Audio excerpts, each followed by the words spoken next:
मैंने आपको first time I think देखा था 2011 में देखा था। कौन सा ज्यूक बॉक्स जूक बॉक्स ये था नेहरू प्लेस में था। प्लेस वाला, हाँ। ठीक है, वहां पे आप परफॉर्म करने आए थे। आई थिंक अभीश या कोई रजनीश कपूर होस्ट कर देते वो शो, और आपने रजनीश का ही वेन्यू था ना, रजनीश का ही वेन्यू था, है ना। हाँ। तब मैंने आपको फर्स्ट टाइम देखा था, 2011 की बात है। लेकिन मुझे जितना पता है आप 2011 से पहले करते थे, और बीच में फिर आपका ऑन एंड ऑफ हुआ था। शुरू से बताओ कब आपने शुरू किया था? 2009 में स्टार्ट किया था मैंने। और किसको देख के शुरू किया था? मेरे को ना मेरे ऑफिस में एक फ्रेंड थी, जहाँ पे मैं जॉब करता था एनडीटीवी में। उसका ना बॉयफ्रेंड था जो उस टाइम, वो स्टैंड अप ट्राई कर रहा था, तो उसको कहीं से पता पड़ा कि ओपन माइक का सीन स्टार्ट हुआ इंडिया में। 2009 की बात कर रहा हूँ। अच्छा। मालचा मार्ग में एक कोई तो रेस्टोरेंट था, नाम भी याद नहीं मेरे को। क्यूबा? नहीं बंद हो गया। क्यूबा नहीं था। अच्छा। लॉल नाइट्स के नाम से, LOL नाइट्स। अच्छा, ओके। हाँ, तो जो बंदी भी ऑर्गेनाइज कराती थी वो भी 3-4 करके वो भी निकल के गायब है। ठीक है। तो उसने मेरे को बोला था कि यार तू पूरे दिन हमारे मजे लेता रहता है, हाँ, तू ये ट्राई क्यों नहीं करता? वो ऑफिस में ही थी? ऑफिस में, ऑफिस में ही थी, ठीक है। तो उसने मेरे को पूरा निकाल के बताया कि यहाँ पे ओपन माइक ऐसे हो रहा है, ये सीन है ये। हाँ। और तब तक अपना क्या था कि अपन टीवी पे देखते थे ना ये सब। हाँ, राजू श्रीवास्तव। हाँ, अपने उधर पता कि अपन ये कर सकते हैं, राइट। ये तो कभी सोचा ही नहीं था। तो उसने बोला कि ऐसा हो रहा है, जा तू ट्राई करना ये वो। उसने लिटरली मेरे को रजिस्टर किया कि ये फोन है, ये कर। और मेरे को ऐसा था कि अपन फनी तो हैं, हाँ। लेकिन स्टेज का पता नहीं। स्टेज फियर भाई, बहुत ज्यादा स्टेज फियर मेरे को था वो। बहुत। अच्छा। कभी मैं स्कूल में कभी स्टेज पे नहीं गया कभी। थोड़ा सा आगे कर लो, मुझे लग रहा है वो कम हो जाएगा ऐसे। हाँ दोस्तों, कम उधर अपनी वॉल्यूम बढ़ा लेना है ना, घर की बात नहीं पोस्ट प्रोडक्शन में हम कर लेंगे। हाँ वैसे कर लो यार, वो भी क्या 19-20 तो क्या हो गया बढ़ा लेना वॉल्यूम।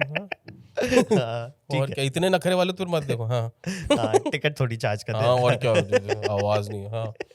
हाँ बताओ। हाँ, तो उसने बोला, तो मैं गया। मैं दिन में जोक लिखे, लिटरली 8-10 जोक लिखे भी नहीं, ब्लैकबेरी फोन पे ऐसे बुलेट पॉइंट बने कि ये मैं भाई साहब आज तो ये लोग पागल हो जाएंगे, ये कहाँ था। मैं गया स्टेज पे, जो बोले मैंने 4 मिनट का स्पॉट था भाई साहब, मैं तो 1.5 मिनट में ऐसे पसीने छूट रहा, कोई हंस ही नहीं रहा। मैं भाई साहब ये हंस क्यों नहीं, दिमाग में तो इतना फनी था मेरे सब। एक जोक पे तो हंस, तो किसी पे नहीं हंसे। एक तो स्टेज फियर, कोई हंस नहीं रहा, और सब ऐसे बैठ के देख रहे हैं सब, कि कब निकले। हाँ, कि क्या एक तो सुना अच्छा कुछ तो। और ये सब 4-4 मिनट के स्पॉट थे। और सौरभ पंत उस टाइम बॉम्बे से आया था, वो आधा घंटा कर रहा था, क्लोज कर रहा था। और मैं बोला भाई साहब यहाँ 4 मिनट में हालत खराब हो गई, ये बंदा आधा घंटा कर रहा है, इसको तो बनता था बॉम्बे से बुलाना।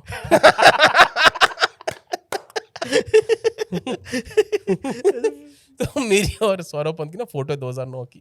अच्छा। साथ में तो मैंने से फोटो खींचा यार, भाई आधा घंटा से है, तू मस्त आदमी है ये वो। फिर ऐसे ही एक और ओपन माइक गई, उसमें भी सेम हालत। तीसरी थी राघव मंडावा कराता था ये अपना वसंत कुंज वाले मॉल में। अच्छा, वसंत कुंज में, जिसमें उसने बारटेंडिंग भी की है। अच्छा, मुझे मैं बाद में तो एक वसंत कुंज में जहाँ उसने स्टार्ट किया, उसको राघव मंडावा ने भी बहुत सारे करियर किए हुए ना, तो उसको बीच में बारटेंडिंग का भी शौक था। तो वहीं शायद उसने वहीं पे ओपन माइक भी कराई थी। जिस बार में वो बारटेंडिंग कर रहे थे उसी में ही उन्होंने ओपन माइक भी शुरू करा दिया। तो 3rd ओपन माइक था मेरा, और मैंने सोच लिया था कि भाई साहब अगर इसमें कुछ नहीं होगा ना, तो जयराम जी की है ना अपनी बढ़िया सैलरी आ रही है 1 तारीख को, अपने को नहीं चाहिए जलील नहीं होना रोज रोज। कितना ऐसा लगता है तुम स्टेज पे जाओ, क्या रहे भाई साहब अभी देखो कोई नहीं हंस रहा, मैं बेइज्जती और नहीं चाहिए। मैं आखिरी इसके बाद हो गया, मैं वो मजे ले रही थी मेरे, जिसमें भाई तू जा भाई साहब। वो था उसका, तो वो गया और वो फटा। अच्छा, वो फटा मतलब अपलॉज ब्रेक ये वो, मतलब मुझे सेट के बीच में ना ऐसे यकीन नहीं हो रहा था कि मैं ही कर रहा हूँ क्या, ये मेरे जो पैसे रहे। 1 हफ्ता पहले इसी में सन्नाटा जा रहा था। तो मैंने पर ये किया कि मैंने चीजों पे वर्क किया। अच्छा, कि क्या कन्वर्ट नहीं हो पा रहा है, कि थॉट फनी है उन तक नहीं पहुंच पा रहा। और मैंने जब तक देखा भी इनको, सौरभ पंत को देखा, अगले ओपन माइक में सीजे को देखा, इनको देखा कि कैसे। तो तीसरे में जाके मैंने थोड़ा सा वो किया, ओह भाई साहब तीसरे में फटा। मैं उतरते ही मैंने बोला guys drink on the house. अच्छा। सीजे ने बोला भाई बैठ जाए। ज्यादा जोश में नहीं आ रहा। एक तो दिल्ली वालों के ना ये तो इनबिल्ट है। तो बस वो था। उसके बाद से फिर वो काफी अच्छा। हाँ, पर बहुत ही इंटरेस्टिंग मेरे को एक चीज और याद आ गई इससे। मैं जब मैं इंग्लिश में परफॉर्म करता था और इंटरनेशनल शोज कर रहा था, तो मेरा सबसे पहला इंटरनेशनल जो टूर था वो सिंगापुर का था। अच्छा। हाँ, ये कब की बात है? ये है 2014 की बात। अच्छा, ठीक है। 2014। तो जॉनथन करके एक बंदा होता था। हाँ, मेरे को याद है। हाँ, सीजे काफी बार उनको बुलाते थे। हाँ, वो भी आता था। और उसने सिंगापुर में था, वो ऑस्ट्रेलिया से, उसने सिंगापुर में कॉमेडी क्लब खोल लिया था। और मतलब वो कॉमेडी गुरु था साउथ ईस्ट एशिया का। उसने बहुतों को हेल्प की है, इंक्लूडिंग मी। अभी उसकी आई थिंक 3 साल हो गए, कैंसर से डेथ हो गई, पर बहुत मस्त बंदा था।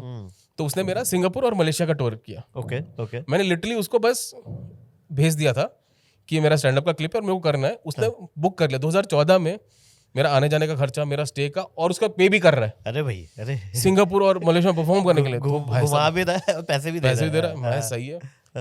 तो उसमें जो शो कराता था उसमें 4 आर्टिस्ट थे। अच्छा। और चारों इंटरनेशनल। ठीक है। क्योंकि अगर मैं सिंगापुर में कर रहा हूँ तो मैं भी इंटरनेशनल हो गया उनके लिए। दूसरा कौन है? दूसरा बांग्लादेश से। तो एक मैं, एक यूएस से, ऐसे 4 कंट्री से थे। तो मेरा होता, एक होस्ट होता, वो खुद होस्ट करता था, और 3 आर्टिस्ट। तो मैं सेकंड जाता था। तो जो मुझसे वो होस्ट है जोनाथन, वो किल कर रहा है। फर्स्ट है वो किल कर रहा है, मैं जाते बम, कोई नहीं। मेरे बाद जो कर रही है वो तो डिस्ट्रॉय कर रही है, हेडलाइन जो कर रही है। अरे भैया, मेरे को स्ट्रेस हो गया, भाई साहब इसके पैसे खराब कर दिए मैंने। गिल्ट आ रहा है। हाँ, मेरे को गिल्ट आ रहा है कि समझ रहे, अगले ने बुलाया मुझे और 7 समुंदर टाप के बंदा जा रहा है। तो मैं समझ नहीं रहा कि सारा वही है, चल रहा है हर जगह, रेफरेंसेस बहुत इंटरनेशनल है। तो मैंने फिर अगले में फिर से सेकंड वाला था, तो मैंने फिर से ट्राई किया, फिर से नहीं, और वो बेचारा कुछ बोल नहीं रहा सामने से। तो सेकंड शो के बाद मैंने उसको जाके बोला कि अरे हो नहीं पा रहा, पता नहीं क्या सीन है, why it's not working out. तो उसने मेरे को बस एक चीज बोली कि right now Nishant when you speaking very fast, you know you are not realising, just slow it down, just do it like you're trying to explain to a third year, a third grade student. Just try to do that. मैंने same script, अच्छा, same set, बस slow down करके, जैसे मैं समझा रहा हूँ, joke नहीं मार रहा हूँ, बस समझा रहा हूँ, वो करके किया। और भाई साहब वो फट गया। और वो मैं हर शो रिकॉर्ड करता था। वो तीसरा मैंने जो शो रिकॉर्ड किया, ये वाला, उसके बाद से मुझे सारे बाहर के शोज उस वीडियो के बेस पे मिले। वाओ। फिर जोनाथन को कितना कट मिला उस शो के बाद, बाकी शोज का? अरे भाई, उसने मेरे को, वो कुआलालंपुर में रहता था, उसने मेरे को 15 दिन अपने घर पे रखा है कि यहाँ रहे और तू कर शो हमारे क्लब में, तेरे को जितना करना है। क्या बात है यार, वाह। इंग्लिश कॉमिक बनने के कुछ तो फायदे थे जो हिंदी में मुश्किल थे उस टाइम पे। तो फिर आपने हिंदी में कब आए? मैं तो आपको हिंदी में आया मैं 2016 में, जब मुंबई शिफ्ट हो गए। नहीं, हाँ, मुंबई शिफ्ट हो गया था तब तक। हो गया था मुंबई शिफ्ट, क्योंकि आपके जो कैनवस लाफ क्लब मुंबई के सारे वीडियोस हैं वो मोर और लेस हिंदी में ही है। हाँ, जो अब है, जो मैंने छुपा रखे वो इंग्लिश में।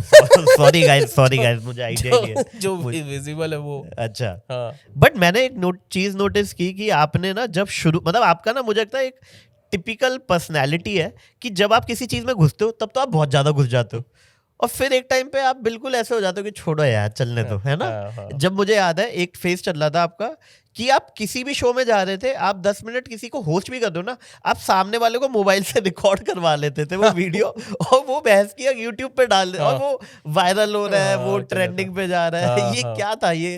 तो शुरू में ऐसा था, मेरा ऐसा था कि 16-17 की बात है। हाँ, 16-17 की बात है। तो मुझे ऐसा प्रोडक्शन जब पूछता था कि रिकॉर्डिंग का 20,000 25,000, तो अगर आपने कोई सेट रिहर्स कर रखा हो, को पक्का हो, फिर आप उसको रिकॉर्ड करो, फिर उसको रिलीज करो, इतना प्लानिंग वाला। मेरा था कि मैंने कोई सेट लिखा है, हफ्ते 10 दिन में सही चल रहा है, तो मैं खुद का ही फोन, आईफोन होने का ये तो फायदा है, खुद का ही फोन लगा देता था, माइक वाइक भी नहीं, ट्राइपॉड पे लगाया, जैसे ही होस्ट अगला मुझे अनाउंस करने आ रहा है, यहाँ से रिकॉर्ड दबाया, पीछे घूम अरे भैया गिड़ा फोन नहीं भाग के आए, और जैसे पूरा कर के, फिर जैसे गया भाग के फिर स्टॉप किया और ऐसे ही अपलोड कर दिया, खुद ही उस पे एडिट किया फोन पे खुद ही। मतलब आप एक तरफ तो आपके पास मलेशिया के आप टूर करके आ चुके थे 14 में, पैसे भी दिए थे उसने, मारे नहीं। मैं हिंदी में पहली बार ट्राई किया था ना। अच्छा। मुझे शुरू से जब सीन में घुसा था, तो इंग्लिश स्टैंड अप कॉमेडी इतना ज्यादा था, और उस टाइम स्पॉट्स का भी थोड़ा ऐसा था कि इंग्लिश वालों को स्पॉट मिलेगा, ये वो सब सीन था। मुझे तो पता ही है मैं हिंदी में करता था, मुझे क्या बता रहे हो आप।